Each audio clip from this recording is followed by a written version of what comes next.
प्रश्न ये है कि सबसे पहले तो आप अपने ग्रहों को चेक कर लीजिए कि आप किस ग्रह के दायरे में आते हैं। दूसरा, आप अपने आप को ये चेक कर लीजिए कि किस तत्व में आते हैं।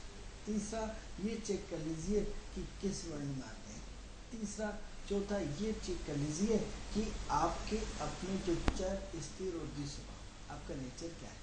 आपका चर है यानी चलायमान है, यानी चलायमान से क्या होगा, आपको सिर्फ मार्केटिंग का काम मिलेगा। स्थिर है, आप बॉस बन के एक ऑफिस में बैठेंगे, इसके अलावा आपका कोई दायरा नहीं। द्विस्वभाव है तो आप सब आपकी नौकरी भी है और पार्ट टाइम आप कुछ भी कर रहे हैं, डबल पॉलिसी। तो प्रश्न ऐसी कंडीशन में ये है कि आप इन तीनों क्वालिटियों में से 4 क्वालिटी आपको पुनः बताइए कि आप किस ग्रह के दायरे में आते हैं, किस ग्रह को रिप्रेजेंट करते हैं, किस ग्रह के आपके गुणधर्म हैं। नंबर 2 क्या बताया, किस जाति के हैं। जाति इन द सेंस ब्राह्मण, वैश्य, शूद्र, क्षत्रिय। क्षत्रिय, ब्राह्मण, वैश्य, शूद्र, जो ये 4 जातियाँ हैं, वर्ण व्यवस्था है, उसमें किस में आते हैं। तीसरा ये बताया कि आप किस तत्व के हैं, जल तत्व, अग्नि तत्व, पृथ्वी तत्व, वायु तत्व। और चौथा, फिर हमने आपको रिपीट करा है कि स्वभाव क्या है आपका, चर, स्थिर, स्वभाव है। यानी एक व्यक्ति को घूमने फिरने में मजा आता है, एक को स्थिर होकर काम होता है, एक को डबल पॉलिसी गेम करता है। एक व्यक्ति अपना बिल्कुल पारदर्शिता के साथ, मैं तो इस वोटिंग में बिल्कुल कांग्रेस के साथ हूँ और बीजेपी के साथ, बिल्कुल पारदर्शिता था, अपनी गर्दन काट दो तो भी मैं इसमें वोट दूंगा। एक व्यक्ति मैं साथ देखेंगे जैसा समय होगा। और एक होता है डबल पॉलिसी समय, तेल और तेल की धार देखता है कि माहौल की सब फेवर में है और वही हार का जीता है। तो क्या होता है कि ये तीनों कंडीशन अलग अलग हैं। हम हर विषय पर अलग अलग चर्चा करेंगे क्योंकि हर विषय अपने आप में बहुत व्यापक विषय है। हर विषय अपने आप में बहुत इतना मायने रखता है कि अपने आप में बहुत पावरफुल रखता है। तो ऐसी कंडीशन में आपको सबसे पहले ये सोचना पड़ेगा कि आपकी व्यवस्थाओं में कौन से ग्रह आड़े आ रहा है, कौन से ग्रह आड़े नहीं आ रहा है। तो हम सबसे पहले जो हम आपको संतुष्टि की बात कर रहे थे, सूर्य की बात कर रहे थे, सूर्य के स्थिति के बारे में बता रहे थे आपको। सूर्य क्या चाहता है, सूर्य किसको रिप्रेजेंट करता है, आत्मा को रिप्रेजेंट करता है। आत्मा की कंडीशंस क्या है, आप 2 तरह से बात करते हैं, एक मन से बात करते हैं, एक हृदय से। किस व्यक्ति से आपको मन से बात करना है, किस व्यक्ति से आपको हृदय से बात करना है, ये आपको जानते हैं। आपको उसकी आंखें, उसके व्यक्तित्व, उसकी बात, उसकी ताम झोंक, उसकी इधर उधर देखने की प्रवृत्ति सब आपके अंदर आ जाती है कि अरे यार ये व्यक्ति कैसा है। तो आप अपने उसके हिसाब से आप उसको उतना ही महत्व देते हैं जिसका उसका दायरा है। आप सबसे पहले उसका ये मापदंड कहते हैं कि ये सिर्फ हाय हेलो लायक है। हेलो कैसे हैं, हाँ सब कैसे हैं, नहीं 2 मिनट में आपने दूर से उसने हाथ हिलाया, आपने हाथ हिलाया, आगे बढ़ते गए। दूसरा, अरे आपने एक दूसरे से हाथ मिला के अभिनंदन किया और कैसे सब घर पे बढ़िया बढ़िया सब। तीसरा अभिनंदन, अरे नहीं आज तो चाय पियेंगे आपके साथ, ऐसे कहा इतने दिन रोज मिलते आप गए किसी होटल पे, दूर है तो दूर गए, नाश्ता करा और फिर आपने एक दूसरे को। चौथा, नहीं आज तो आपको घर चलना पड़ेगा, दाल बाटी बनी, आज घर पे खाना खा के आना पड़ेगा। तो चौथी कंडीशन। 5वां, नहीं आज तो आपको रुकना पड़ेगा साहब। टर्म्स की कंडीशंस क्या है, सूर्य की स्थिति क्या है, सूर्य के मापदंड क्या है, हर ग्रह के मापदंड क्या है। आपके अपने मापदंड फिक्स करते हैं कि इस व्यक्ति का रेशो है कि ये किस रेशो में आता है। 10% के रेशो में आता है, 20% रेशो में, 50% किस रेशो में आता है। आपको अपना रेशो फिक्स करना पड़ेगा, आपको अपना मापदंड फिक्स करना पड़ेगा, आपको आपके मापदंड की व्यवस्थाओं को फिक्स करना पड़ेगा। तो उसको पूरा का पूरा बैलेंस करना पड़ेगा। कैसे करेंगे ये सब। तो सबसे पहले हम अपने सूर्य को देखेंगे कि आप डबल पॉलिसी के हैं या सिंगल पॉलिसी के हैं। डबल पॉलिसी में इन से आप अपने विचार 24 घंटे बिल्कुल साफ सुथरा रखते हैं। डबल पॉलिसी में आदमी अपने विचारों को बिखरते रहता है। तो सिंगल पॉलिसी में भाई दूध का दूध पानी का पानी है, भैया हम तो ऐसे आदमी हम अपने नेचर को बदल नहीं सकते, आपको हमसे जुड़ना तो वीडियो नहीं जुड़ना मत जुड़िए। डबल पॉलिसी में अच्छा देखते हो सकते हैं कल से बड़े मेयर बन जाए, कल से मुख्यमंत्री बन जाए, कल से बड़ी पद पे तो साला धोखा खाए, इसलिए वो बेल भी नहीं लेना चाहता और उसमें वो भी करता है, मतलब बीच में अटका रहता है। तेल और तेल की धार।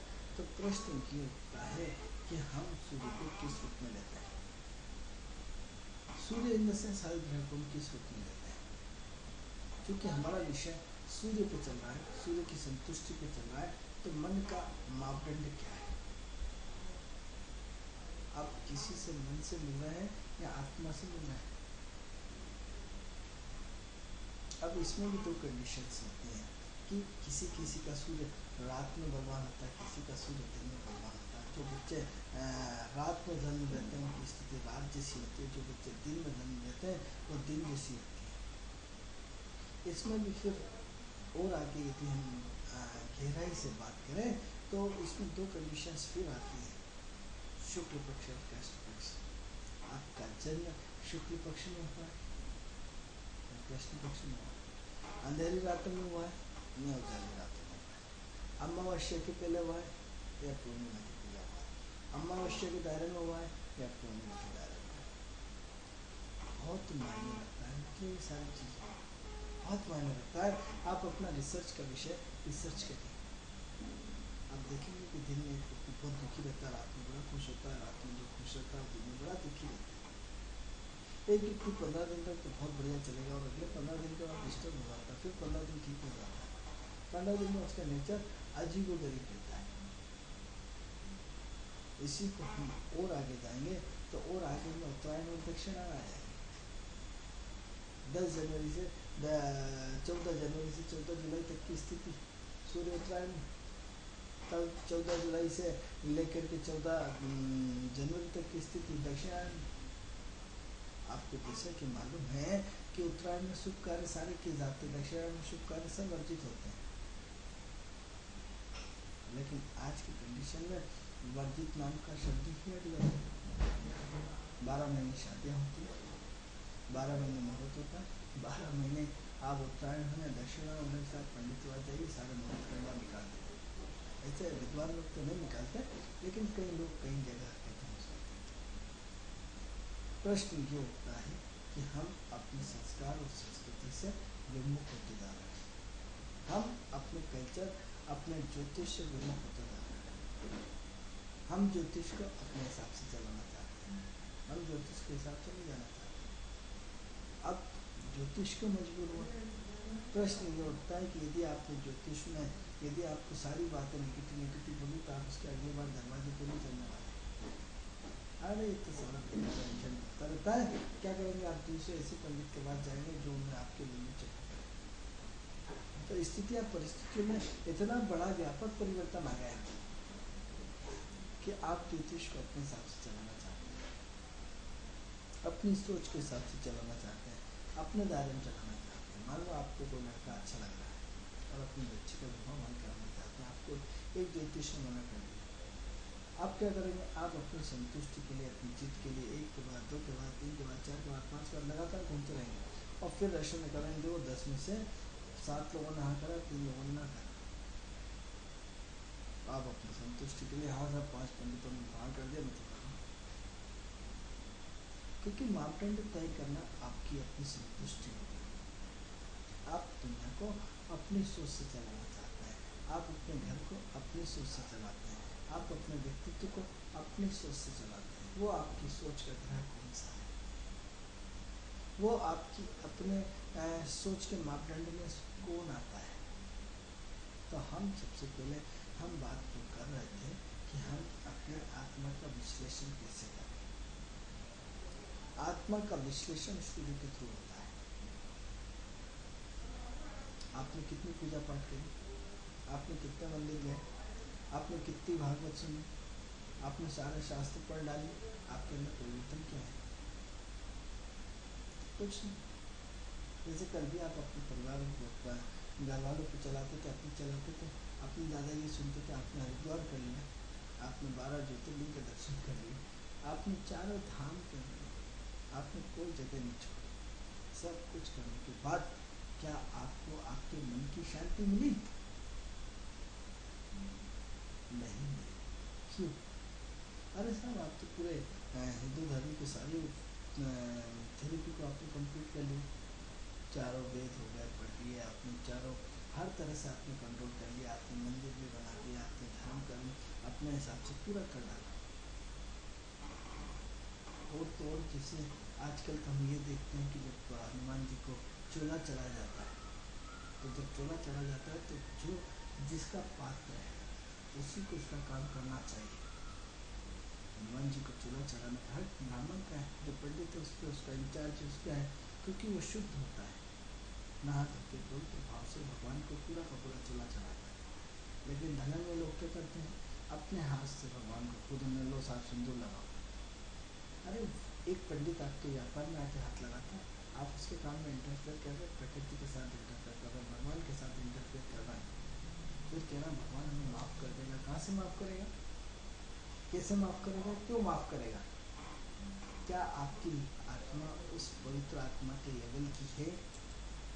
क्या आपने कोई पाप नहीं किया, आप इतने बड़े हो गए कि भगवान को हाथ लगाने लगे या भगवान को चलो, क्योंकि उस पवित्रता के दायरे में हम खत्म हो गए। हम देखते हैं 11 नंबर 11 सुपर हनुमान मंदिर के कई बार सेक्शन लोग ही अपने हनुमान जी को खुद सिंदूर लगाना शुरू कर देते हैं। कितने बड़े पाप के भागीदारी। ऐसे पवित्र भगवान जिसको सब प्रणाम करते कलयुग के भगवान हनुमान जी, आप इसकी यदि आपकी आत्मा उस लेवल की है, यदि आपकी सोच उस लेवल की है, यदि आप उसके जीवन में आपने पुण्य ही कुछ नहीं किया है, तो क्षमा करें, उनके लिए नहीं वो कुछ भी कर सकते भगवान के साथ। लेकिन यदि आपकी आत्मा पवित्र है, यदि आपके पाप ही पाप है, तो भगवान को छूने का आपको नहीं। आपके उस लेवल पे कर्म होना चाहिए, उसके लेवल पे आपकी सोच होना चाहिए, उसके लेवल पे आपका दायरा होना चाहिए, उसके लेवल पे आपके अपने कर्मों का विस्तार होना चाहिए। अब क्या करते हैं, भगवान को सिंदूर लगाते हैं, सिंदूर ला के हनुमान जी का जो चोला पैर का सिंदूर दाएं हाथ में कोई ज्योतिष या कोई पंडित होता है, आप उनमें साफ हर शनिवार को या जब भी भगवान को मंदिर जाए वो हनुमान जी का जो है वो दाएं बाएं पैर का यदि आप अपने मस्तिष्क पर लगाए, अब कभी ना कभी तो मुँह धोगे, मुँह धोकर के पवित्र हनुमान जी की जो वो चीज़ है वो कहाँ जाएगी, गंदी नाली में। वो सिंदूर जो इतना पवित्र सिंदूर माना जाता है हनुमान जी का, जो इतना अच्छा माना जाता है हनुमान जी का, वो कहाँ जा रहा है, गंदी नाली में। क्योंकि आपने अपनी संतुष्टि के लिए टीका लगा करके हनुमान जी को भी नहीं छोड़ा। प्रश्न ये होता है कि हम क्या हनुमान जी के मंदिर जाते हैं तो उनके आदर्शों नियमों का पालन करते हैं? जिस भगवान से आपका प्रेम होता है, लोग हमसे प्रश्न करते हैं कि बताइए साहब हमें कौन से भगवान की पूजा करना चाहिए।